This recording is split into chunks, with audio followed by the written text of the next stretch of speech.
Inder T Jaysinh અને ED અને CFO ગાંધર્વ टोंगे आपकी સાથે જોડાઈ ગયા છે। बहुत स्वागत है। तो इंदर जी, पहले तो बताएं कि आप अगर एक ओवरऑल रिव्यू देना चाहे आपके नंबर्स के लिए Q3 के।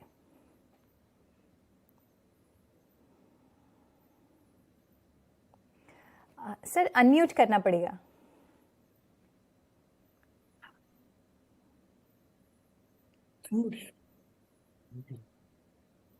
जी सर, जी सर वो हमारा थर्ड क्वार्टर में सेल भी बढ़ा है एंड प्रॉफिट भी बढ़ी है, बिजनेस भी अच्छा हो रहा है और आगे मोमेंटम बहुत अच्छी है, यही लगती है कंटिन्यू चलेगी। ओके। हाँ, अगर देखें तो ये बार मार्जिन्स में भी एक अच्छी, अब हम रेवेन्यू फ्रंट पे देखें, मार्जिन्स देखें, सब में एक अच्छा एक हम ट्रेंड देख रहे हैं। गांधर्व जी, आप कुछ लाइट डालना चाहेंगे? बिल्कुल, आपने सही कहा। हमारा तीसरी तिमाही का जो नतीजा है बहुत अच्छा रहा है। हमारे रेवेन्यू में लगभग 10% की बढ़ोतरी हुई है, प्रॉफिट के अंदर लगभग 45% की बढ़ोतरी हुई है और पहले 9 महीने में हमने गए साल का पूरे साल का प्रॉफिट दर्ज कर लिया है। जहां तक एबिटा मार्जिन की बात है, हमारा जो केबल एंड वायर बिजनेस है जो लगभग 85% होता है हमारे टॉप लाइन का, वहां पे हम लोग 11 से 13% के बीच में का एबिटा मार्जिन पर काम करते हैं और हम आगे भी उस पर करते रहेंगे। और दूसरा जो बड़ा बिजनेस है और जो धीरे धीरे बड़ा होता चला जा रहा है FMEG बिजनेस, वहां पे हमें लगता है कि अभी से लेके FY26 तक लगभग 10% एबिटा मार्जिन में पहुंच जाएंगे। तो हर साल एबिटा मार्जिन में इंप्रूवमेंट का स्कोप नजर आता है। तो जो मार्जिन्स में आप इम्प्रूवमेंट देख रहे हैं गांधर्व जी, वो कौन से फैक्टर्स को लेके आप देख रहे हैं? क्योंकि कमोडिटी प्राइसेस अब ईज आउट हो रहे हैं कि दूसरे भी कोई फैक्टर्स है? FMEG बिजनेस की बात करें तो वहां पे हमें प्रीमियमाइजेशन पर काम करना है, सारे प्राइस पॉइंट पे अवेलेबिलिटी रखनी है और रीओरिएंट करना है हमारा FMEG पोर्टफोलियो जो अच्छे मुनाफे वाले कारोबार है उसकी तरफ, जैसे स्विचेस और स्विच गियर, और थोड़ा ऑपरेटिंग लेवरेज से फायदा आने वाला है। तो उसकी वजह से हमारा FMEG मार्जिन आगे के सालों में इंप्रूव होगा।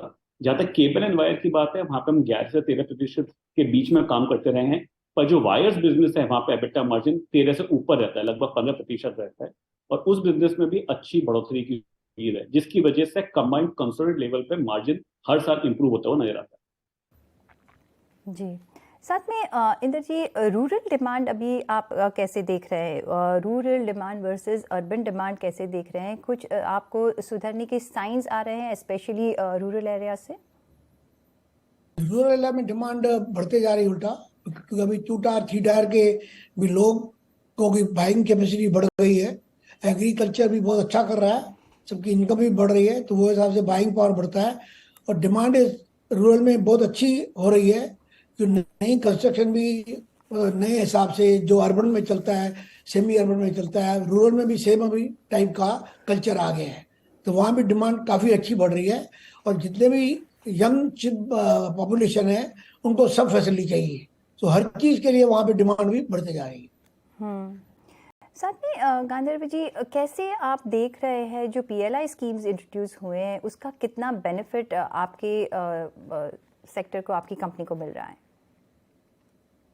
में हमारे केबल एंड वायर बिजनेस में ज्यादा उम्मीद नहीं थी, पर जहां तक और बिजनेसेस है FMEG या चिप बिजनेस, वहां पे हम लोगों ने एक पर्टिकुलर कैटेगरी में अप्लाई किया है।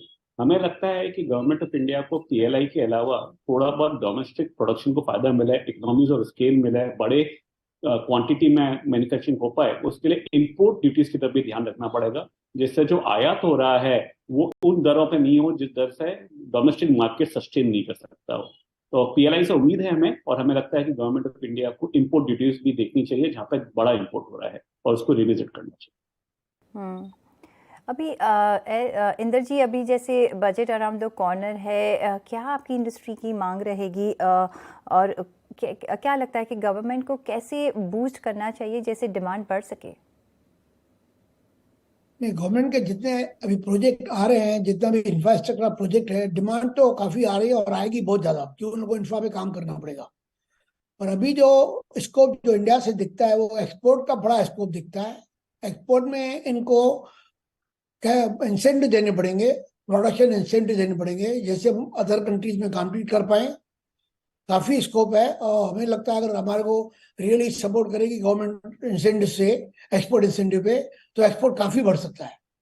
क्योंकि अभी मेक इन इंडिया के कल्चर में commitment everybody honouring properly, capacity सबकी बढ़ गई है, तो हमें खाली लोकल पे डिपेंड नहीं करना चाहिए, एक्सपोर्ट पे भी डिपेंड करना चाहिए।